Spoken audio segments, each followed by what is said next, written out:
Welcome to Gemara Markings. Today's Shiur is Yuma Daf Samach Aleph. We begin today's Shiur 7 lines from the top of Daf Samach Aleph. You'll notice that most of this page is covered with Tanaic sources. The source that begins our Shiur has a quote from a pasuk in Vayikra, Perek Tes Zayin pasuk Lamed Gimel. On the side of the Gemara, you might notice that we've written in that pasuk. Let's read the pasuk together, once again, just to get a flavor of what it says. The Gemara will be breaking down this pasuk piece by piece, and in our markings, you'll see that we've underlined the different pasuk quotes in the Gemara text. So the pasuk itself reads, "V'chiper es mikdash hakodesh." This is a pasuk from the Yom Kippur Parsha, the Parshas Achrimos, which deals with the Yom Kippur service in the Beis HaMikdash, and it says that he shall mechaper es mikdash hakodesh v'es oyel moyed v'es hamizbeach yichaper v'al hakoyanim v'al kol am hakohol yichaper. What do these words mean, and the atonement that's referred to in the pasuk, in what reference is that? So the general thrust of the pasuk deals with atonement for occasions of impurity, of tumah, that may have occurred or one experienced and he had been in the Beis HaMikdash. In other words, it's forbidden for a person who is tamei to be in the Beis HaMikdash. And we will be getting into very specific parts of the Beis HaMikdash in this pasuk, and the Yom Kippur sacrificial service is designed to atone for that. That's a very general statement, and we'll see much more about that as we go on in the Gemara. Before we get into the actual text, let us just glance at the side. We have our Nosei Mivneh heading, and a triangle is featured, and this is a Machlokes Tanoim. This highlights, and you'll see in the source in the Gemara's text, Rabbi Yehuda and Rabbi Shimon's names are highlighted.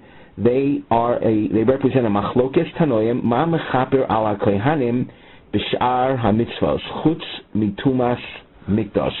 Besides the issue of Tumas Mikdash, what atones for the Kohanim regarding the transgression of other mitzvahs, the bulk of other mitzvahs? The Tumas Mikdash is a specific area of mitzvah. What about all other mitzvah violation? What atones for the Kohanim? Two possibilities. Soyer HaMishtalech, the goat that's sent away. The sent away goat, it might be the basis of the term scapegoat. It carries with it the sins of, in this case, not only the rest of the people of Israel, but according to this approach, the Kohanim as well are included, and it goes to a cliff east of Jerusalem where it is pushed off and meets its death, thereby atoning for the sins of Israel. And a second possibility, Par Kohen Gadol, the par, the cow that the Kohen Gadol brings. And we've seen extensive sugyas concerning the cow offering, and the cow offering certainly atones for the Kohen Gadol, and it atones for the other Kohanim, as the pasuk indicates.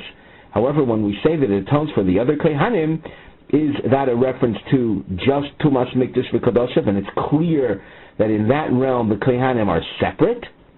Or does the cow atone for the Kohanim in other mitzvahs as well, creating a total division between the Kohanim and the rest of Israel, namely not only with regard to the realm of Tumas Mikdash v'Kodoshev, impurity experienced in the Beis HaMikdash, but also atonement for other mitzvahs?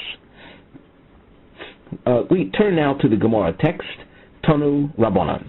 V'chiper es mikdash hakodesh, ze lifnei ulifnim. That means that's a kapara for tumah that was experienced in the Kodesh HaKadoshim. Rashi says that if some person had walked in there while tamei and was unaware, after he came out, he's unaware that he was tamei, even though he may have known before he went in that he was tamei. So this it serves as an interim atonement until he discovers it, until he remembers that he had been Tameh when he was in there. That explanation is based on Rashi, who quotes the Sugya in Masechet Shavuos. We continue in the Gemara. Ohel Moed, the pasuk mentioned Ohel Moed as well. Zeh Heichal, that is the rest of the enclosed area of the Beis Hamikdash, the Heichal, which contained the menorah and the shulchan and the golden altar of incense. Mizbeach, the pasuk says, Kimashma'o, that's a reference to the altar that stood in the courtyard of the Beis Hamikdash. If someone was tamei while he was serving on the Mizbeach, this will atone for him. The Yom Kippur sacrifice will atone. Yechaper, that word is a reference to Elu Azoros, the courtyards, Tuma in the courtyards, HaKohanim Kim Mashman, atonement for the Kohanim, as the name says, the Kohanim, the Am HaKol, Elu Yisrael. Yechaper, the second Yechaper word at the end of the pasuk, Elu Halavim. Hushvu Kulam L'Chapor Achas, all of the Jewish people, the Am HaKol, the Yisraelim, the Leviim, the Kohanim, are all compared. Shekulan Miskaprin B'Soyer HaMishtaleach B'Shar Mitzvah Averos. Divrei Rabbi Yehuda. This pasuk that compares one to the other, that means that they are all linked together with regard to atonement outside the realm of Tumas Mikdash V'Kodashev, the realm of other mitzvahs or other offenses. With regard to Tumas Mikdash V'Kodashev, there everyone agrees that the Kohanim are split from the rest of Yisrael. But as far as other mitzvahs, Shar Averos, everyone is together, and the atonement is through the Sor HaMishtaleach. That's Rabbi Yehuda's approach. Rabbi Shimon Omer, Rabbi Shimon represents the split approach. Kishem Shedam HaSoyer HaNasa B'Fnim Mechaper Al Yisrael B'Tumas Mikdash V'Kodashev, just like the blood of the goat offering atones for the rest of Israel with regard to Tumas Mikdash V'Kodashev, Kach Dam HaPar Mechaper Al HaKohanim B'Tumas Mikdash V'Kodashev. So too, the blood of the cow atones for the Kohanim in the realm of Tumas Mikdash V'Kodashev.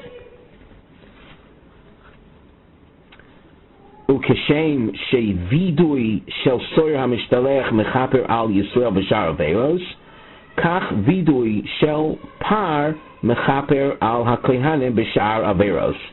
Just like the confession over the goat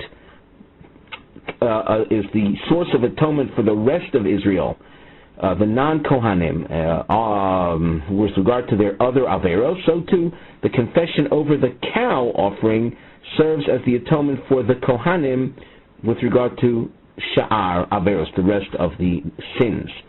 Using the markings, you can see we used a dot underline highlighting the expression Sha'ar Averos. With regard to Rabbi Yehuda, what took care of Sha'ar Averos for the Kohanim? For everybody, essentially, the Soyer HaMishtaleach. According to Rabbi Shimon, what took care of the Sha'ar Averos for the Kohanim? The par, the vidui on the par. Tanu Rabbanan. We continue with another source, with another pasuk that is quoted. On the side of the Gemara, you can see Vayikra, Perek Tazayin, again a Yom Kippur topic. Pasuk Chof, the pasuk says, V'chila mikaper es hakodesh, v'es oyel moed, v'es hamizbeach, v'yikriv es hasoir hachai. And you'll see that we underline the different parts of the pasuk as we go on in the source. V'chila mikaper es hakodesh, ze lifnei ulifnim. That's a reference to the blood applications that took place in the Holy of Holies in the Kodesh Kodashim. Oyel Moyed Ze Heichal. That is a reference to the blood applications on the Porochis, in the direction of the curtain that was done in the Heichal. Mizbeach. The Pasuk made reference to the Mizbeach. Ke Mashma'o. That is a reference to blood applications on the altar. Melamed Shekulan Kipro Kaporo B'fnei Atzmon. This shows that each one is a separate unit of atonement, separate set of actions. Mikan Amru based on this, the following is taught. Now, when we say the following is taught, Rashi emphasizes that this is primarily teaching that which the source will tell us on the first wide line at the end of the line. You can see there's a double underline, Gomar es hamatanos. We should pause for a moment and glance at the side under our Nosei Mivneh heading, because we're going to now encounter these different markings. The diamond that you see highlights the issue of Nishbach, Hadam be'emtza, Matnoisov, B'Mekoim Shonim, the blood of the respective sacrifice. We have a goat offering and a cow offering. We've spoken about this extensively in the past number of dapim of Gemara. So here we're referring to that blood, and it spills out in the middle. If it spills out in the middle at different places, and the diamonds highlight the different places. Bifnim, that's the Kodesh HaKadoshim. Bahechal, that is the Paroches application, and B'Mizbeach, the golden altar applications. And the double underline will highlight two different scenarios. Nosan Mixas, where he was in any one of those areas and he did part of the blood applications. Or we'll have a case where he finished Gomar Matanos. He did all of the blood applications in those specific areas, and then the blood spilled out before he got to the next area. So we have the source taught us that because the different areas are referred to explicitly in a separate form, you have the Kodesh, that's Lefnei Lefnim, Oyel Moed is the Heichal and Mizbeach, as its name implies. It tells us that each one is a separate area as far as kapara, as far as atonement and blood sprinkling is concerned, and based on this, we will discover in a little while that if you finished one of the areas and the blood spilled out and you have to bring replacement blood, you don't have to start all over again. You pick up where you left off. This is in contrast to the case where the blood spills out in the middle of one of those areas. We know that in the Kodesh HaKadoshim there were 8 blood applications, and in the Heichal, in the direction of the Parochas, also 8 blood applications. Let's say after you did 3 of the applications, and the blood spills out, what do you do now? That actually will be a machloikes tanoim, as we will see in the source. So the source continues, Mikan Omru, Nosan Mixas Matanos Shebifnim V'Nishbach Hadam. He did some of the part of the 8. He didn't finish all 8 blood applications in the Bifnim, in the Kodesh HaKadoshim, and the blood then spilled out. Before he finished the Kodesh HaKadoshim, Yovi Dam Acher, he has to bring new blood, and that involves slaughtering a replacement animal. V'Yasher B'Tchila B'Mavtonos Shebifnim, he has to start all over again with the Kodesh HaKadoshim blood applications. As Rebbe Lozer, Rabbi Shimon Oimrim, Eino Maschel Oli Mokum Shapasak. If he did 3 of the blood applications and he has to now fetch new blood from a freshly newly shechted animal, he'll pick up with 4, 5, 6, 7, 8. He doesn't do the first 3; he already did them. Gomar es hamatonos shebefnim. He finished the matonos now in the Kodesh HaKadoshim v'nishbach hadam, and the blood spills out. Yovi dam acher v'yaschil b'tchila b'matonos shebehechal. Then all he does is he picks up now with the hechal. He doesn't go back over the Kodesh HaKadoshim. And that point is what the pasuk was teaching us, that each unit, each area is a separate unit. So that if you finish the Kodesh HaKadoshim, finish. You don't have to go back over that. And on that point there is agreement. Nosan mixas matonos shebehechal. We continue with the spilling out of the dam part way through, and here we're in the hechal applications, the paroches applications, the nishbach hadam, and after doing mixas, part of the 8, so the blood spills out. Yovi dam acher v'yaschil b'tchila behechal. He has to bring new blood and start from the beginning of the hechal applications. Rabbi Shimon Oimrim Eino Maschel Oli Mokum Shapasak. They say, like they said before, all you do is you pick up where you left off. Gomar Matonos Shebeich V'Nishbach Hadam. If the blood spills out after you finished the hechal applications, Yovi Dam Acher V'Yasel B'Tchila B'Matonos HaMizbeach. After you get the new blood, the replacement blood, you pick up where you left off, starting with the Mizbeach Matonos. You finished the Heichal. Nosan Miktsas Matonos Shebemizbeach V'nishbach Adam. After part of the Mizbeach Matonos were done, the blood then spilled out. You bring your replacement blood and start with the Mizbeach from the beginning. Once again, they are consistent. Pick up where you left off.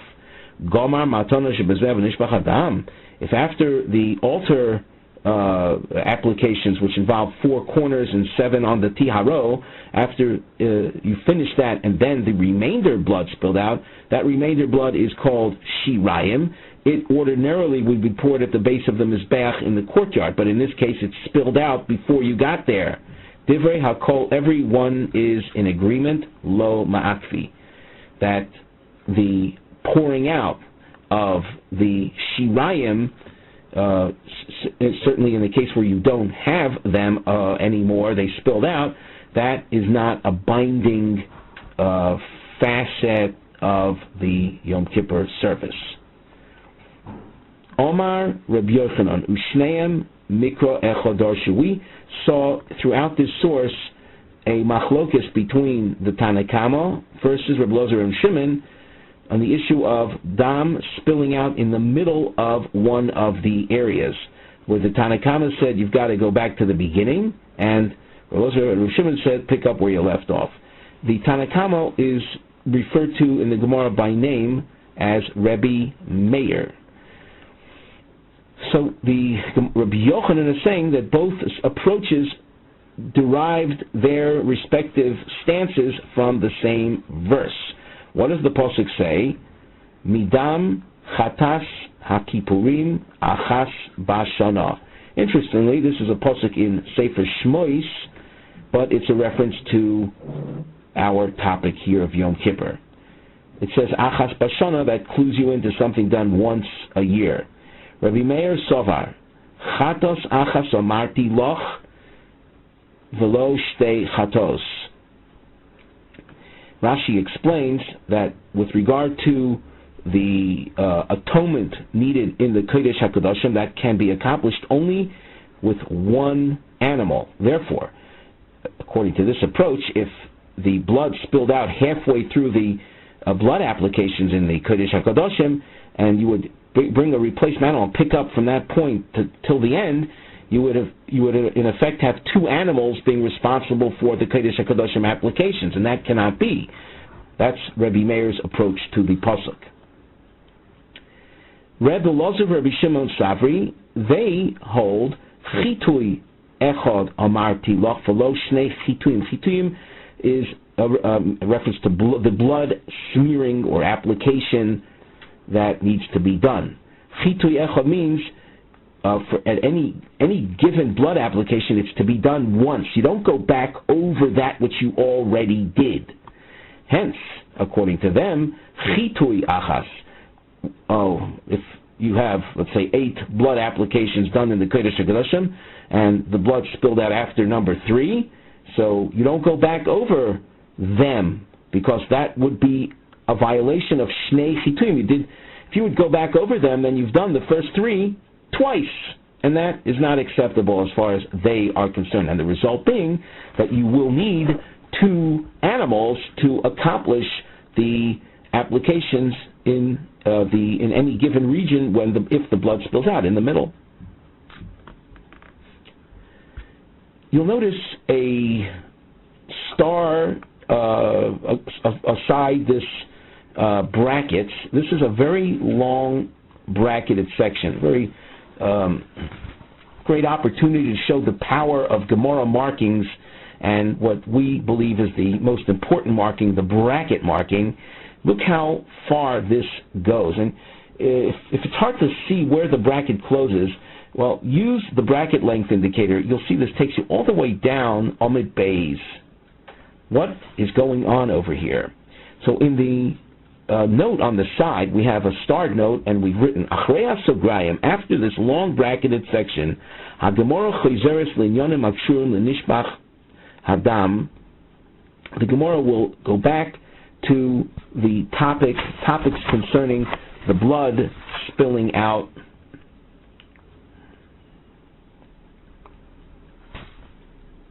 Besocha Sograim Hagemara Dona Belug Shemen Shel Mitzora Shenishbach Be'emtza Ve'od Inyonim Hakshurim La'oshem Mitzora.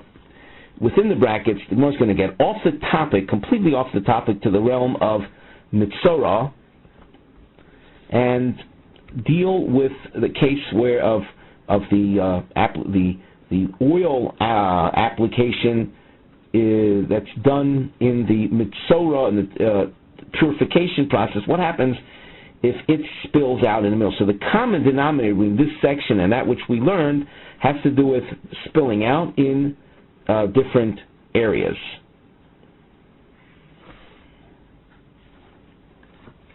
Just to clarify a little bit more, we said that after the bracketed section, the Gemara will return to matters that are concerned with the blood having spilled out. With regard to Yom Kippur,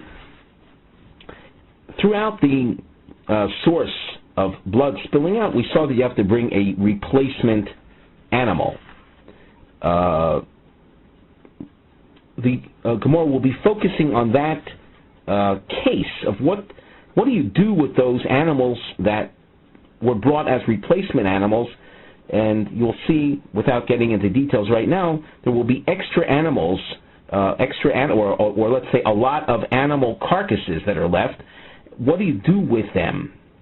And what different laws apply as far as Tumah is concerned? That, as we said, will be the subject of the discussion after the bracketed section. And again, to repeat ourselves, the bracketed section deals with the general topic of Mitzora, and that's a different realm altogether. After the brackets, we get back to Yom Kippur related matters, as we will, Mirza Hashem, see.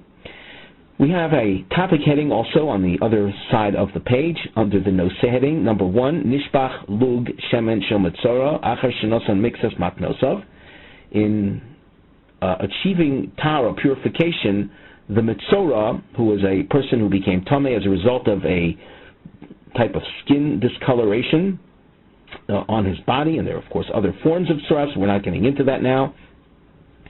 After the Kohen rules that he is no longer in the midst of his Tzaras, there's a waiting period, 7-day waiting period, and then on the 8th day after that waiting period he brings sacrifices, and in addition to that, a flask of oil, or a measure of oil called Lug Shemen, is brought, and that oil is part of several different processes. First of all, the oil is sprinkled in the heichal. After that, the oil is applied to the earlobe, the right earlobe of the client, and to his thumbs, hand and toe thumbs, right thumbs. After that, there is an application done to his head.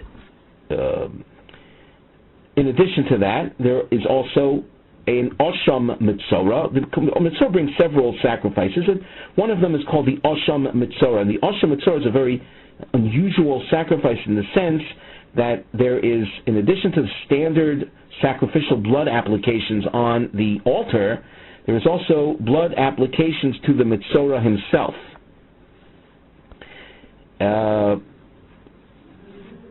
The second point that we mention in this introduction is Matnas Shemen al Rosh HaMitzora Ha'im Ma'akvin. We'll be discussing that issue as well. The head oil application on the head of the Mitzora client, is that a binding application? Is it Ma'akev or not? And when we speak about Ma'akev, the bottom line issue is, does he achieve full purification or not? And if he doesn't, so the outcome would be that he will not be allowed to eat from sacrifices.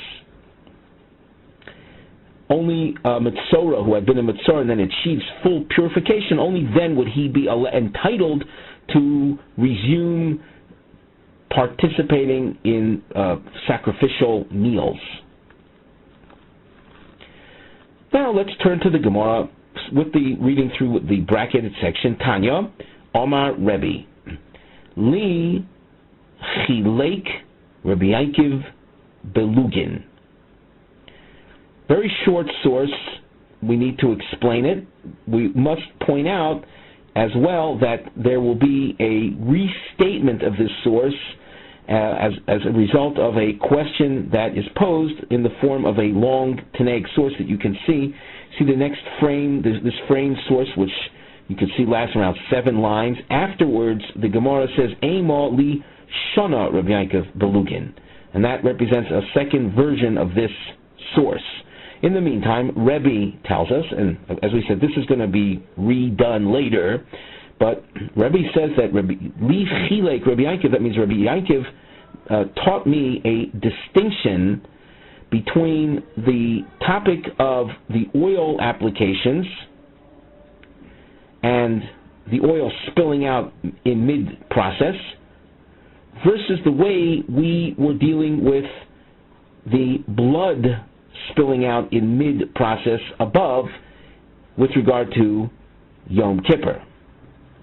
Whereas, in the case of Yom Kippur, after doing partial application, we saw a machloikes tanoim, some saying that pick up where you left off, some saying backtrack, start from the beginning. Not so in the case of the mitzora oil applications from the lug, the flask containing the oil. Not so there, where there would be a spilling out of oil mid-process.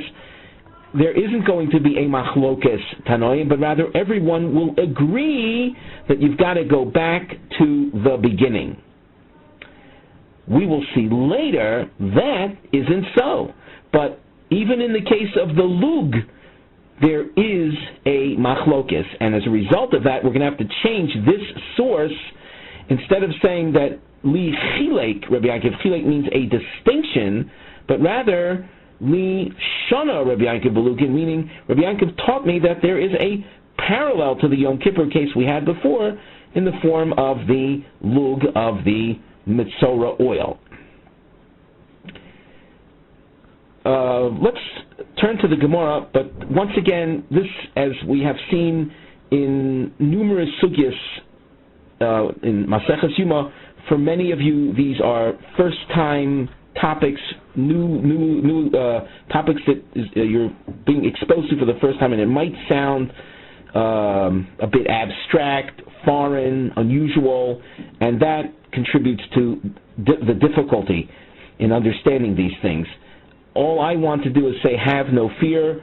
These are not complicated topics as far as the pshat in the Gemara is concerned, and only with constant review and constant exposure to these things do they then become almost second nature.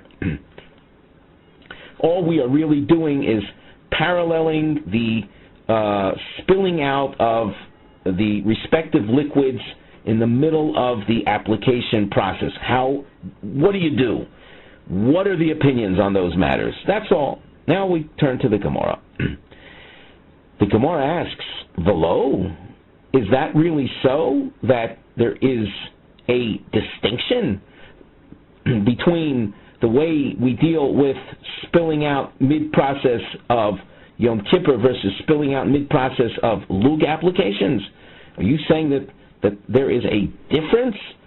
V'hatanya, we have the following Tanaic source, and you'll see how this source structurally looks so much like that which we had just before. Even without reading the text, just looking at the markings, it looks similar. Nosan mixas matanos shebefnim v'nishbach halug. If the after doing part of the matanos befnim, now befnim in the case of the mitzora means in the heichal, because we saw the term befnim before referring to the Kodesh Kadoshim, but the Kodesh Kadoshim is a place that you go into only on Yom Kippur. So even though it's the same word, befnim seems inside, and it's in both cases inside the enclosed structure of the Beis Hamikdash. Here, though, it's a reference to the heichal, and there were 7 oil sprinklings in the direction of the paroches. What happened here is he did part of the oil sprinklings in the heichal, and it spilled, and the oil spilled out. Yavi lug acher v'yashel b'tchila b'matana shebeheichal. Bring another lug of shemen, a full lug, and start all over again. Familiar, isn't it? Pick up where you left off. He finished the heichal matanas, and the lug spilled out. Now, we said before, maybe a little too quickly, but we said that in the oil applications there were several stages. In addition to the heichal, there's also the earlobe application, and then there's the bahonos, the thumb application, and a head application. So he finished in this case, he finished the heichal applications, and it spilled out. Bring another lug and start with the next stage, the thumb applications. Let's say he's supposed to do the hand thumb, the thumb of the hand and the thumb of the foot, and after he did the hand thumb application, the oil spilled out. So it spilled out in mid bahonos process. Yavi lug acher v'yaschil b'tchila b'matan shebahonos. Bring another lug and start at the beginning of the bahonos stage. Once again, they say pick up where you left off. You don't backtrack. Gomar matana shebahonos v'nishbach halug. The bahonos applications were finished. Then the lug, if it spills out, everyone agrees that the head application is not binding, and our mitzorah will achieve his tahara, his full purification, even without the head application.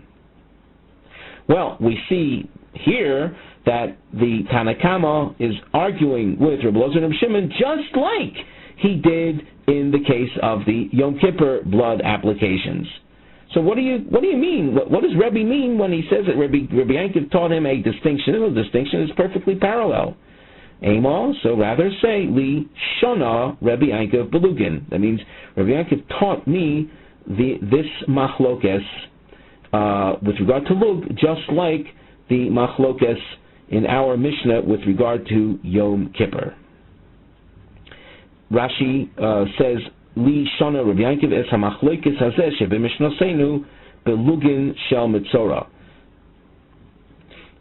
Turning back to the Gemara, Omar Mor, Matonos Harosh Ein Ma'akvos. The head applications are not binding. My taimo. Why is that? Ilemo mishum dichtiv. If it's because, and when you see ilemo, you know this is not going to be an accepted answer, but got to play along. If it's because the pasuk refers to it, the head application, by saying v'hanosar min hashemen, and the pasuk says that the remainder of the oil after the head applications is then yitein. It goes on in the pasuk to say yitein al rosh hamitahir is put on his head. Well, because it says v'hanosar, it calls it leftover, the remainder. It's kind of an offhanded reference to it, showing that it's insignificant. Is that really so, though? Elomeato. The pasuk, when the context of a meal offering, it says v'hanoseres min hamincha. The noseres of a mincha is what we call the shirayim. Namely, if you have a meal offering to be brought, a handful of the flour is taken and offered on the mizbeach. The balance of that is called the shirayim. Imagine you took a handful, and before you put the handful of the meal offering on the altar, a certain amount of the shirayim became diminished. Something happened to it. It got lost. Certainly if the whole thing got lost. Do you know that meal offering is rendered void? It is ruined. So just because something is called noseres doesn't mean that it's insignificant. It's expendable. So the Gemara says, well, if you're trying to prove that the head application is expendable because it uses the word nosar, well, here, in the case of the meal offering, the same word appears. Vanoseres min hamincha, hachi nami delo ma'akfi. Are you going to argue that it's not binding and that shirayim that got lost before the before the handful of meal offering was offered, the meal offering is still acceptable? That's not true. It is binding. So what is the basis when it comes to the Mitzorah head oil application that we're saying it's expendable? Shiny Hassan, the case of the oil by the Mitzorah is different. Dichtiv, there are two words indicating leftover. It's a double nosar reference, and the words are umiyeser vehanosar, which means miyeser means the oil that's left over after the heichal applications. You have now left over, but it's relative, of course. It's left over from the first set of applications. Now, what is that for? That is for the bahonos, the thumb applications. After the thumb applications, what's left over is for the head. So the head application is called leftover of leftover. It's a double leftover. It's in that sense, it's very weak, and that's why the head oil applications are expendable, because it's a double leftover. Not so in the case of the meal offering. Omar Rabbi Yochanan. Here we have a new topic which takes us to the top of Omid, which we see here at the top of Omid Beis. On the side we have written Oshem Mitzorah Sheshachtoi Shaloi Lishmoi. A Mitzorah Oshem offering that was slaughtered without proper intent. Shalol Lishmo, the simple case of Oshem, the Shechta Shalol Lishmo, I mean, while you were slaughtering the Oshem Mitzorah, you had in mind that it was a different korban. You had in mind it was an Ola or a Shlomim.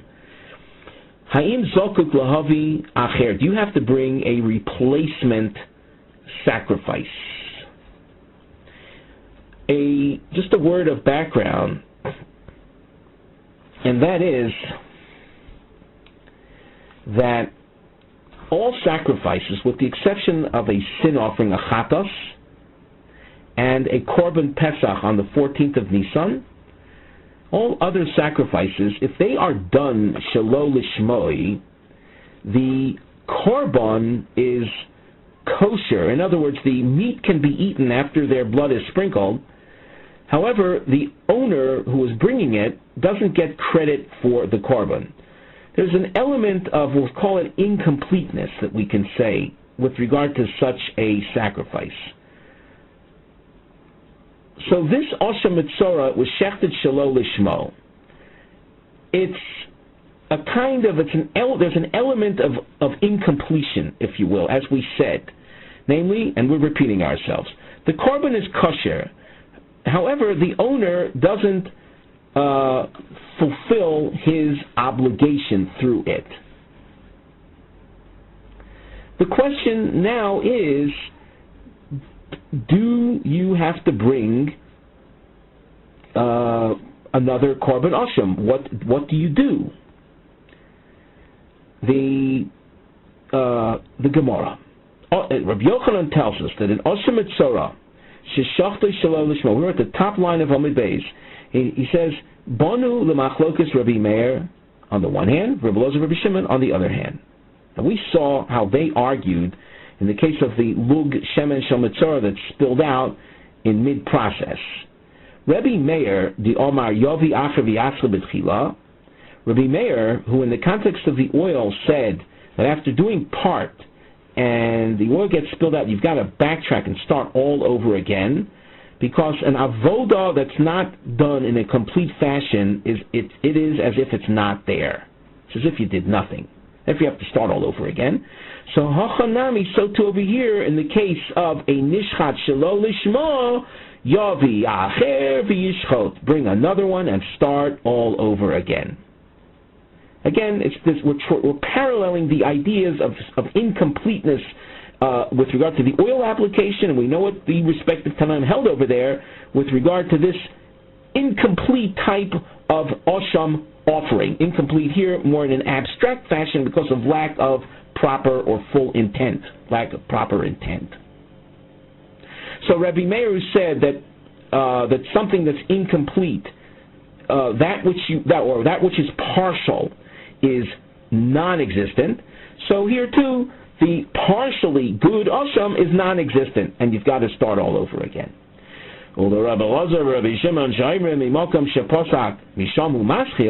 According to them, who said that which you did, the partial amount that you did, is worth something, and just pick up from where you left off.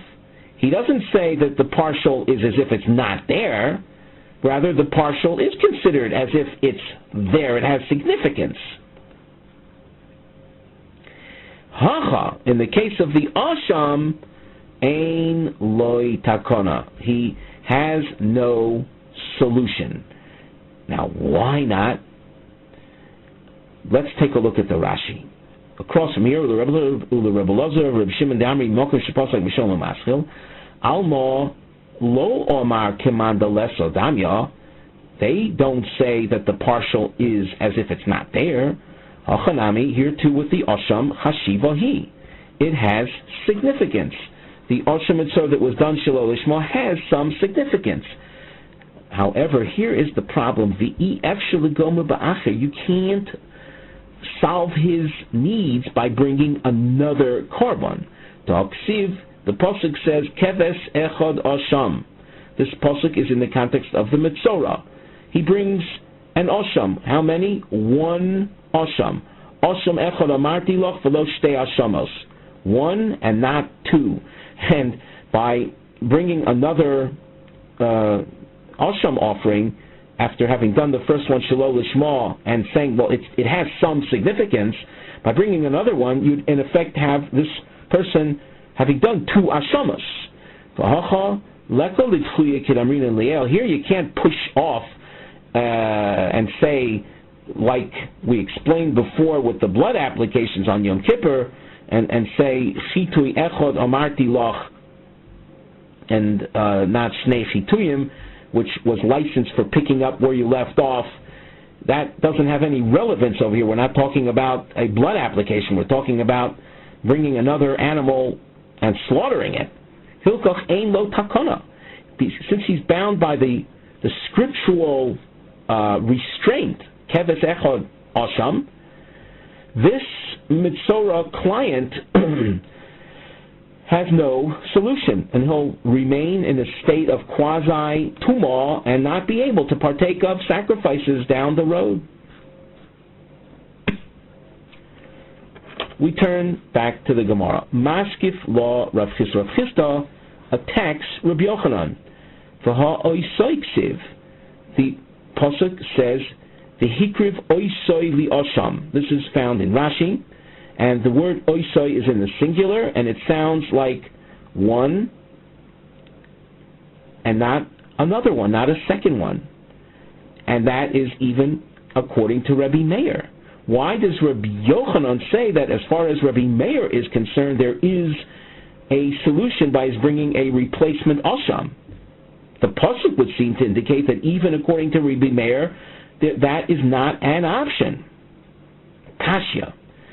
Well, the Gemara leaves that as a difficulty for Rabbi Yochanan. In other words, Rabbi Yochanan's presentation of Rabbi Meir, how does that figure in with the pasuk? However, you should know that the word kasha, even though it means it is a difficulty, it doesn't carry with it the same weight as another term you will find in Gemaras that run into problems, where the Gemara will use the term tiyufta, which is a total refutation. Here, it's a difficulty, and the reason we say this is because you have now a Tanaic source supporting Rabbi Yochanan's approach that indicates there is a Manda Omar, there's a Tanaic authority that says bring another one. Tanya Kavose de Rabbi Yochanan. We have a source that shows that there is a Manda Omar that says you do bring another one, like Rabbi Yochanan explained in Rabbi Meir. What does the source say? Asham Mitzorah sheshachta shelo lishmoi, a Mitzorah's asham offering that was slaughtered without proper intent, or the blood wasn't applied to the Mitzorah client's thumbs. Hareza oila legabi mizbeach. It nevertheless is brought to the mizbeach. V'ton nesachim, and it requires its accompanying offerings. That includes nesachim will include a meal offering and wine. And v'tzorach oshim acher la'achshiro, and there is a requirement of bringing another osham for the mitzora's needs, for machshir him, to enable him, to make him eligible for eating sacrifices. So in this source, it says v'tzorach osham acher la'achshiro. That sounds very much like Rabbi Yochanan and his Rabbi Meir presentation. The Gemara now turns to Rav Chisda. Rav Chisda, what does he have to say about this? Rav Chisda Omar Loch, my tzorech, the word tzorech that appeared in this source, tzorech, ve'ein lo takona. Yeah, he needs to bring another one, but he can't. So the word tzorech is used sort of in a almost in a sarcastic fashion. He needs one, but he can't. The Gemara asks, "V'tani Tana tzorech ve'ein lo takona." Does the Tana speak in that form? And as we said, almost sarcastic sounding fashion? Gemara says, yes, and there is precedent for that. You'll notice that we're labeling this a long answer. In other words, we'll have to go through a few lines to see this, but what we're aiming to see is the use of the word tzorech, and at the same time, the suggested solution isn't something you can really carry out. On the side of our Gemara, under our topic heading, we call this a subtopic, a tat nosei. Hayitochen shehatana toni tzorech. Would a tana use the term tzorech means it needs a takona, needs some type of something requires a solution. It states the supposed solution. B'davar she'ein lo takona, when the solution cannot really be carried out. And the example will be tiglachas avur nazir memurad. The haircut for a nazir. A nazir is a person who took upon himself a Nazirite vow, which involves no wine drinking and no haircut taking. There are many more details, but we're being superficial for right now. And at the conclusion of the nazir period, there is a requirement of the nazir to shave his hair. What about a bald nazir? Nazir memurad, a nazir whose hair has been ripped out. What about the shaving requirement that the Torah prescribes? So let's take a look now in the Gemara. Nazir memurad, a nazir whose hair is gone, is ripped out. Beishamai omrim tzorech havoras tar. The nazir needs to pass a blade. Tar is a razor blade over his body. Ubeis Hillel omrim ein tzorech havoras tar. Beis Hillel says no need. He doesn't have hair to shave off, so why bother with the razor? The Omer Rabbi Avina, Kishaomer Beishamai tzorech, when Beishamai says he needs to do the razor movement, all it means is tzorech v'ein lo takona. He needs to do it, but it's not going to solve his problem. He's not going to really be able to exit his nazir status in a complete way.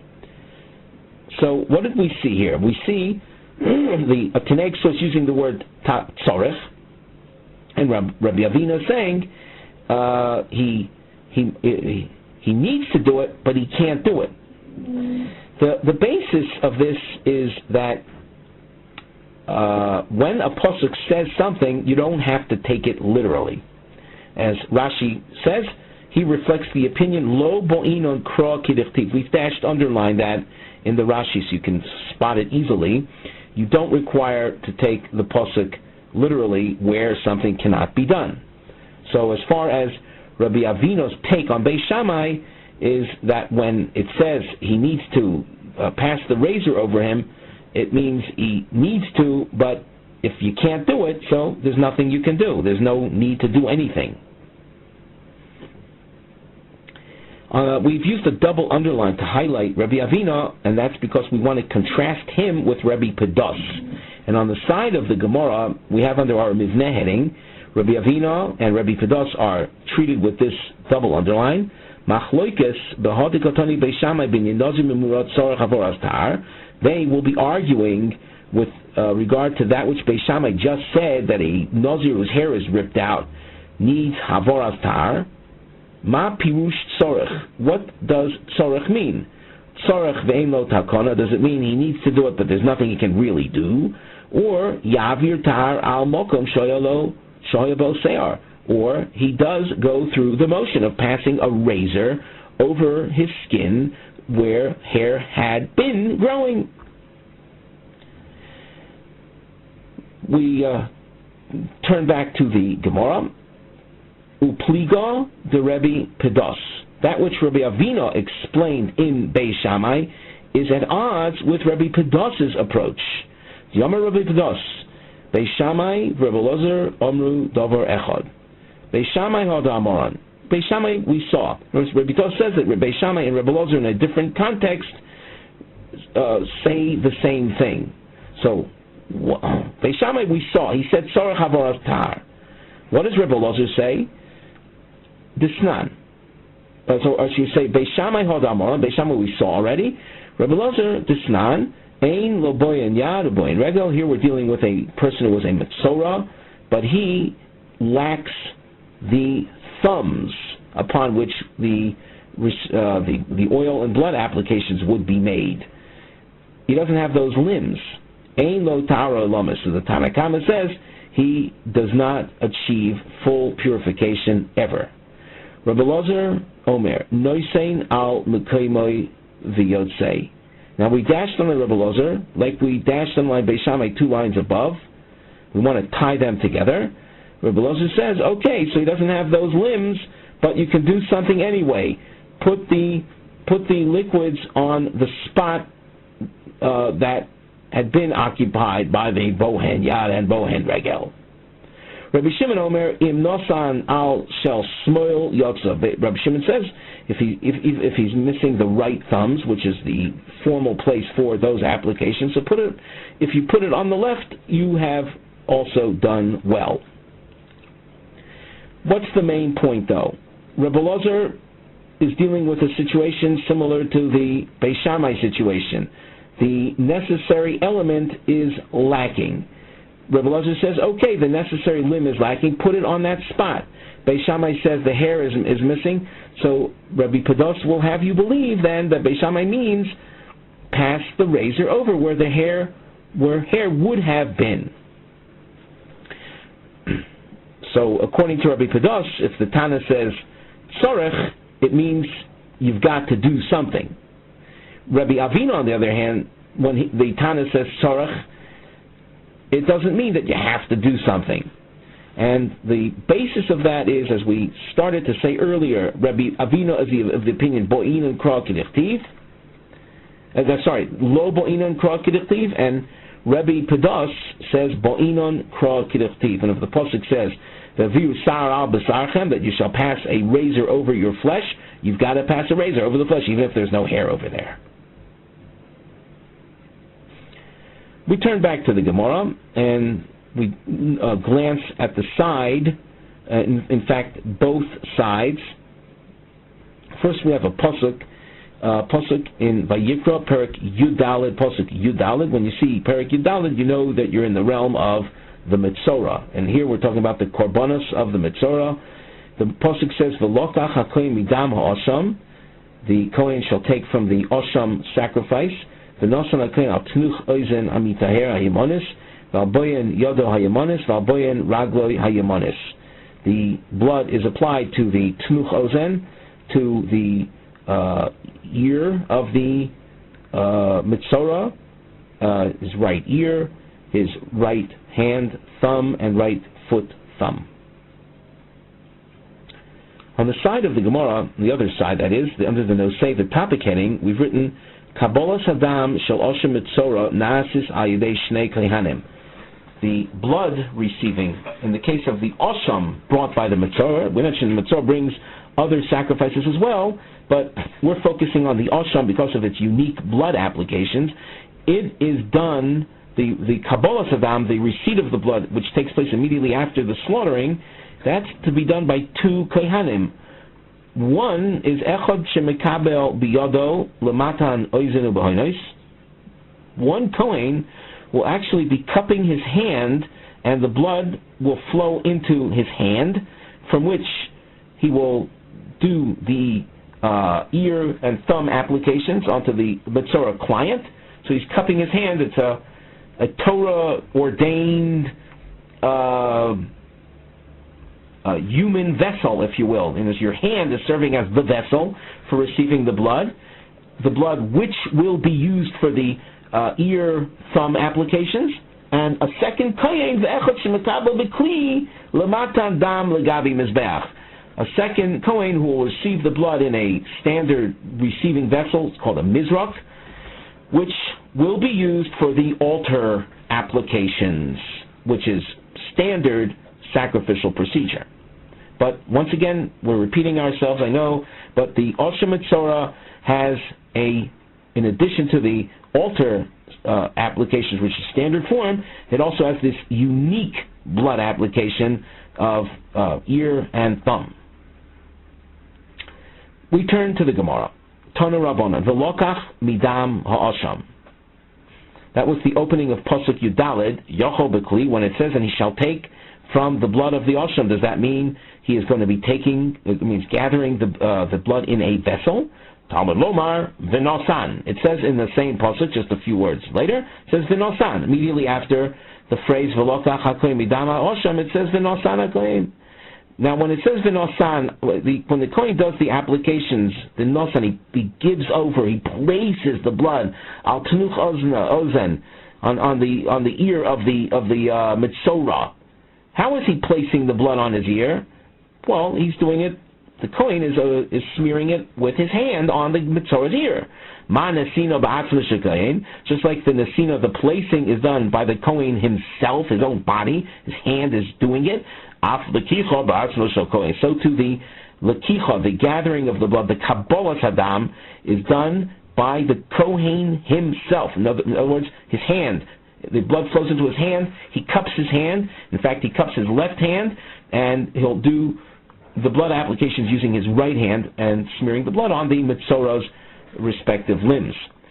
Yochol afle mizbeach kain. Is this so also with regard to the Osham Metzora blood applications to the altar? Talmud Lomar, the pasuk answers, not so. Ki kachatas Osham hu. The Torah compares the Osham to a chatas. A chatas is a sin offering. Ma chatas tunikli, just like the Kabbalah Saddam of a standard korban chatas demands the use of a vessel. Af Osham to'un kli. So too, the Osham altar blood application demands the use of a vessel. Okay, so now what do we have here? We've got our Osham, the Osham Metzora. We saw receipt of blood in the kohen's hand and receipt of its blood in a vessel. Then says Omer, the result is that the result Omer that you are going to say Osher Metzora Shnei Kohanim Mekabelin Damo. The Osher Metzora, its blood is received by two kohanim. Echad biyad, echad bekli. One is going to receive it in his hand, and the other is going to be receiving the blood in a vessel. He who did the blood receipt while holding a vessel to receive the blood, he will then approach the altar and do the blood applications, the blood being contained in the vessel. The kohen who received the Osham blood while cupping his hand, he approaches the Metzora client for the ear and thumb applications. As you can see, maybe it's been a while, but here you see the brackets closes. This, of course, forces us to restate the general picture. Before the bracketed section, we spoke about the Yom Kippur offerings, the cow and goat offerings, whose blood was offered in three separate units besides the issue of the Shirayim. We spoke about the blood spilling out in mid process, We saw Rabbi Meir saying that you've got to bring a replacement animal, and Rabbi Elazar Shimon saying pick up where you left off. If it didn't spill out in mid-process, but at the end of any given process, so there's agreement you don't bring a replacement and pick up and go back because you finished you finished that particular unit. Nevertheless, you've got to bring a replacement animal and shecht it for the next stage. So, in that story of blood spilling out, there were replacement animals brought along the way, and you could conceivably have quite a few animals if the blood spills, if there's repeated spilling out of blood in the course of the Yom Kippur Matnas Dam. You're going to end up having a number of replacement animals. A number of carcasses are going to be left there.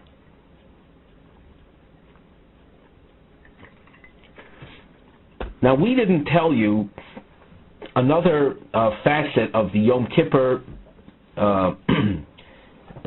offerings, the cow and goat offerings. Those animals fall under the title of Parim HaNisrofim. It's an expression. It's a process that applies to a certain restricted number of sacrifices in the Torah, whereas a standard korban chatos, after it's slaughtered and blood is sprinkled, the meat is eaten. There are a couple of cases of a sin offering where the carcass is taken out of the Beis Hamikdash. It's taken totally out of it's taken out. Gimel Machnos would be taken out of Yerushalayim, and the carcass is burnt. Those animal carcasses convey tum'ah. Again, all of this is by virtue of psukim. They're not nevelos because they were slaughtered properly. Nevela is an improperly slaughtered animal that communicates tumas nevela. Here, this is a special kind of tumah that's associated with these parim hanisrafim. When we say parim hanisrafim, there's also seirim hanisrafim, the goats that are to be burnt. So it's a reference to these special kinds of sin offerings. And we said that in principle, an animal that's part of that category communicates tumah to those that are carrying it out to its burning site. Closer to home, we're featuring a scenario where there are a number of carcasses that have accumulated because the blood had been spilling out in the course of the Yom Kippur blood applications, and each time we said you've got to bring a replacement animal to continue the subsequent stages.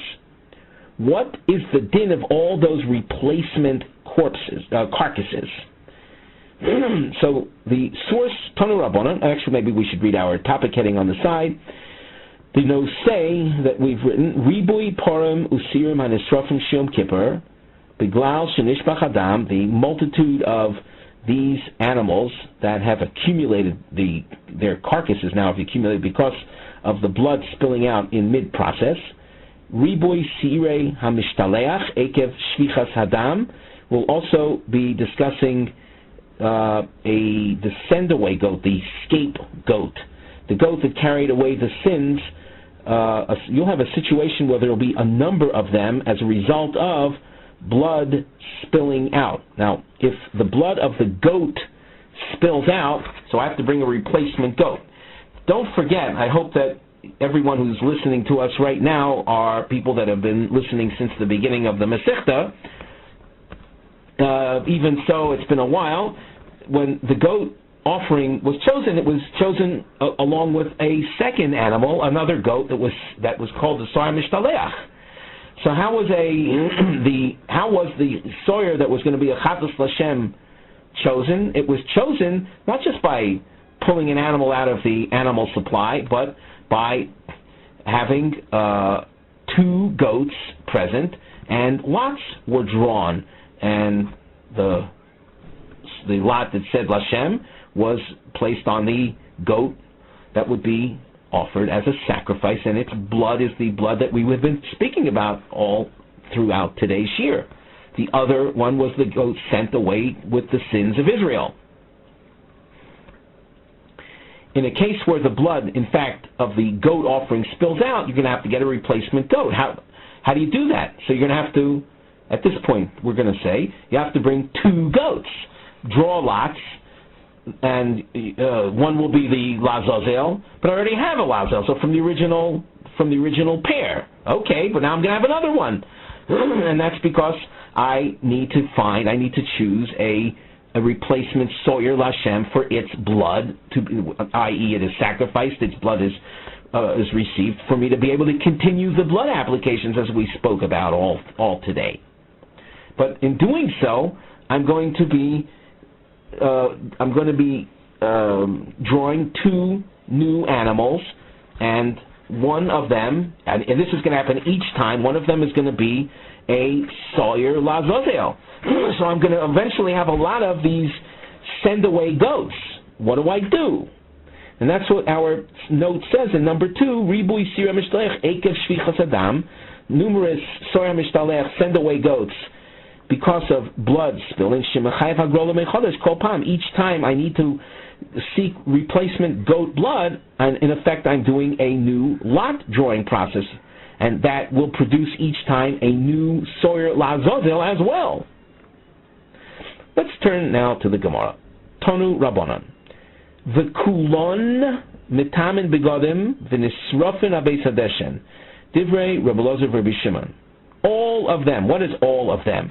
That is a reference to all of those Purim and Seirim whose blood spilled out in mid-process, where I had to bring a replacement one, and that will result in a lot of carcasses.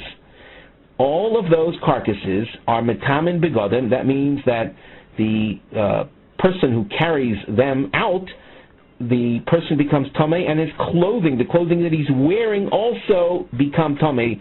Even if the clothing don't actually come into contact with the carcass itself, the fact that they're worn by someone who is carrying them out, the clothing become tamei as well. So all of them are capable of imparting this clothing tumah. The nisrafin abeis hadeshen means that all of the carcasses are taken out of Yerushalayim, out of Gimel Machanas, and they are burnt on a special location called the Beis Hadeshen. That is the opinion of Rebbe Elazar and Rebbe Shimon.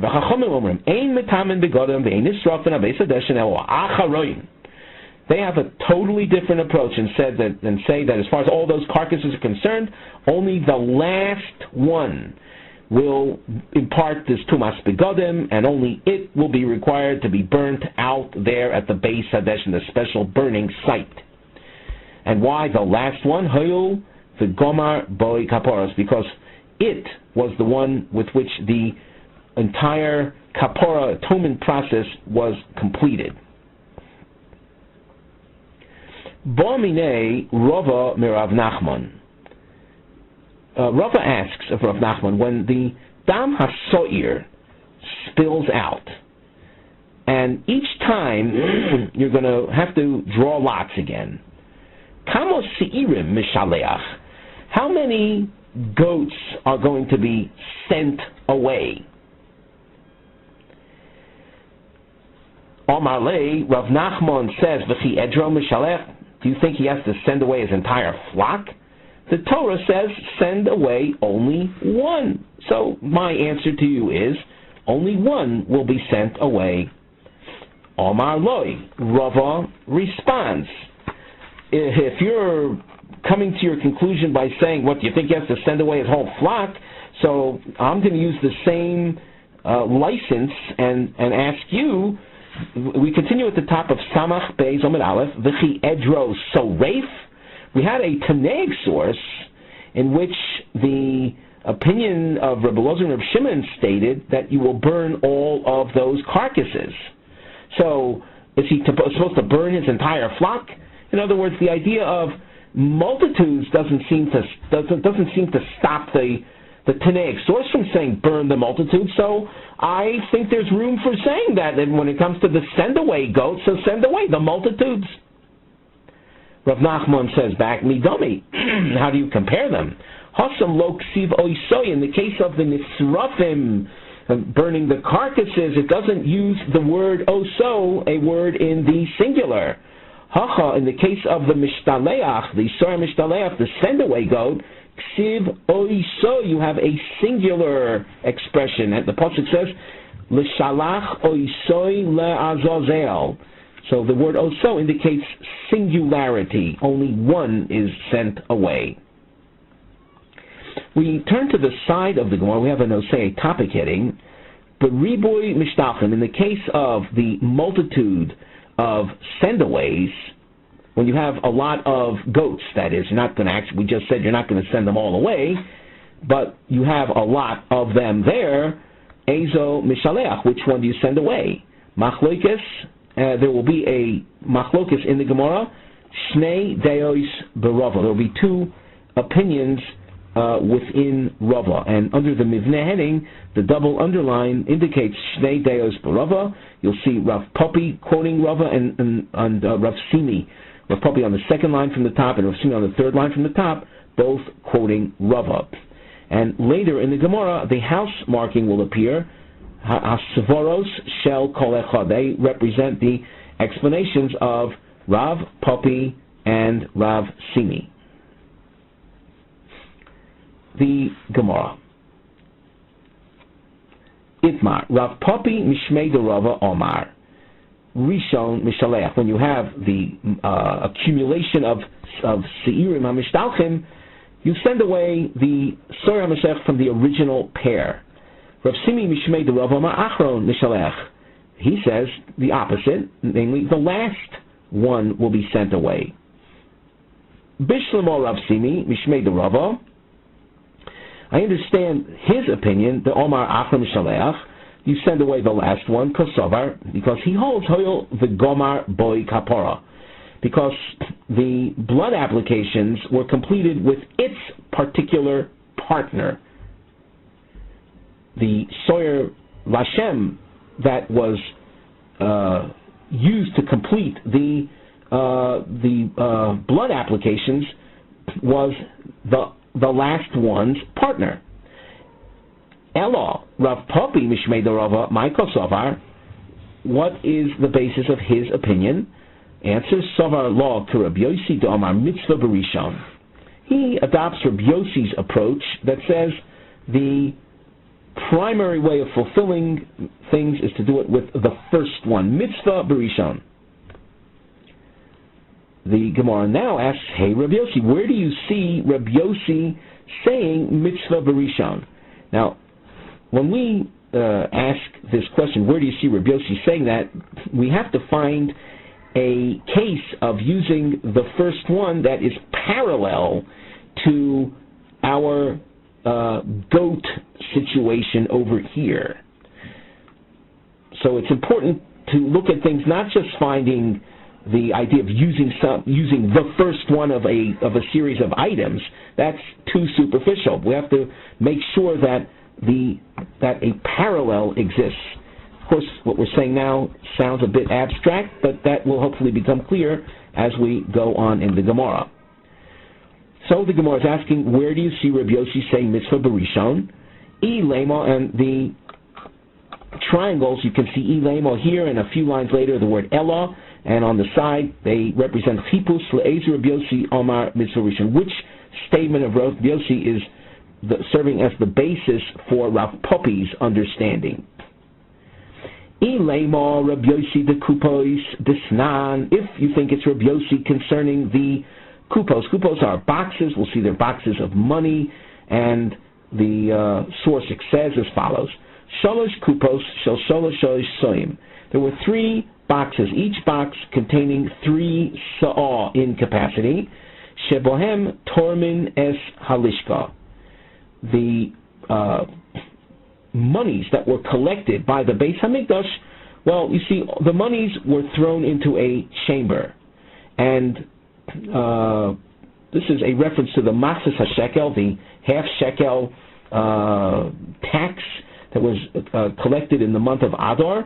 All these coins were brought to a chamber in the Beis Hamikdash, and once the monies were thrown into this chamber, then boxes were filled with the coins. The Hayakasav Aleim Aleph Beis Gimel. These letters were written. One box had Aleph on it, the second Beis, and a third box Gimel. V'Tanya on Rabbi Yossi, and another Tanaic source explains in the name of Rabbi Yossi, Lama Kosav Aleim Aleph Beis Gimel. Why did you have to put the letters on the boxes? Answer: Leida Eza Mehem Nisrma Rishon, V'Yemena Rishon, Shemisva Rishon. To know which box was filled up first. In other words, it seems that they didn't just throw the monies randomly into the three boxes at one time, but they filled up one box and then filled up a second box and filled up a third box. So the first box to be filled up was labeled Aleph. And why was that significant? To know that that will be the first box from which monies are drawn for the purchase of the public sacrifices, of that which was attained or acquired through these monies. What's the point for us, though? He says mitzvah barishon. The Gemara says this does not parallel our case. Let's go over our case. We have multitude Soyer HaMishtalechs in front of us. Now, how did they come to be? After, we should also point out, at what point is the Soyer HaMishtalech, when is it sent out? Well, it's sent out after the blood applications of the Soyer Lashem are completed. When do the Soyer HaMishtalechs become eligible to be sent away? At the time that the lots are drawn? That's not so. We just got finished saying they've got to hang around there till the Gemar Matnes Hadomim, till they finish the blood applications. So all the different Soyer HaMishtalechs that you happen to have in front of you, none of them become eligible until you finish the last of the blood applications of its partner, the Soyer Lashem. When is that? When that happens, they would all theoretically become eligible at the same time. So it would be accurate to say that the last Soyer HaMishtalech that came on the scene becomes eligible no later than the original Soyer HaMishtalech that was part of the first pair. What about in the case of these boxes? So the Gemara points out, Dilma, be'idna de'is chazoi kamaisa, lo is chazoi basraisa. The reason by the boxes that it's so clear mitzvah rishon is because when the first box was filled, the second box wasn't filled. So the first box became eligible to be a source of drawing funds from it before the second box became eligible. So we give it precedence. Not so in the case of the goats. We just got finished saying that the goats become eligible to be sent away all at the same time. Well, under circumstances like that, how do I know? Why should I say that Rabbi Yossi will tell you mitzvah barishon? Ella, therefore we have to go on. Rabbi Yossi de Pesach, Desanyo, Rabbi Yossi, as concerns a korban Pesach. What is that? Desanyo, Amafrish Pischovi Ovad, Vifish Asher Tachtov. A person has set aside an animal to serve as his korban Pesach. The korban Pesach is a sacrifice offered on the 14th of Nisan in the afternoon. He set aside an animal to serve as that, and it got lost. Vifish Asher Tachtov. And then he set aside a replacement animal to be used. And then he found the original animal. Rashi points out, he found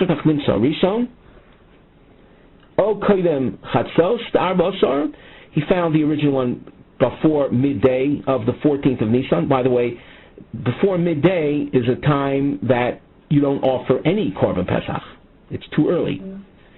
Oy acher chatzos, or he found the original one after midday. V'kom Rav Yossi mitzvah rishon, and Rav Yossi will tell you in this source that we haven't read it yet, but he'll tell you you are to use the first one. Even though the second one was set aside, the replacement was set aside before midday. And when midday comes, and now you have both animals, you've got the lost one that you recovered and the replacement one, they become eligible at the same time. That when the time, as long as the time for shechting the Pesach hasn't arrived yet, even the first one isn't eligible.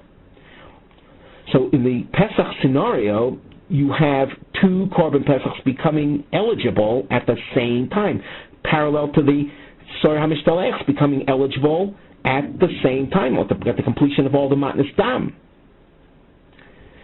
So let's continue with our source. We said, and the lost one was then recovered after you set aside a replacement Korban Pesach, both are standing in front of you.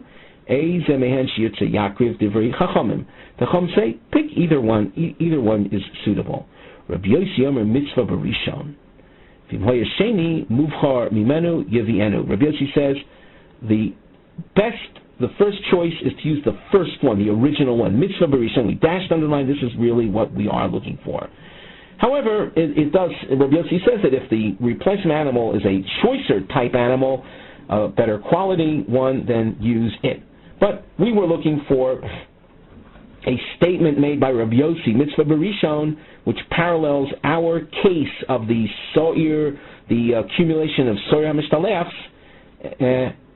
which would be the basis of Rav Puppy. You can use, by the way, the star to the right-hand side of the Gemara text. You'll line it above. It's where Rav Puppy said that his point is based on Rabbi Yossi, who said mitzvah barishon. These are parallel cases. Before we conclude, let us remind you that if you wish to be in touch with us, we can be reached at gmarkings@gmail.com. With that, we conclude our shiur for today.